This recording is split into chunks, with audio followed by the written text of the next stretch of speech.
How to get redeem code for Taste Flight app.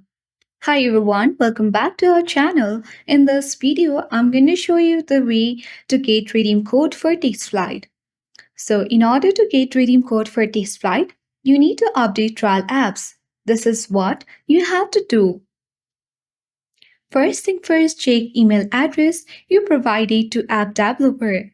Second step is to look for an invitation email from the app developer.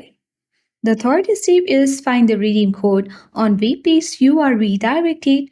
And the fourth is add the redeem code to your TasteFlight application. So what do you do if you no longer have the invitation email anymore? For that, simply you can contact the app's developer admin and request another one. The third question can be, how long does it take to get a redeem code for TasteFlight? So basically, the time it takes to gather reading code wholly relies on the app developer since they send them out to testers. So with the simple steps, you can easily get reading code for test flights. I hope this video was helpful. If it was, then do like, share, comment, and don't forget to subscribe for more tech and tips videos.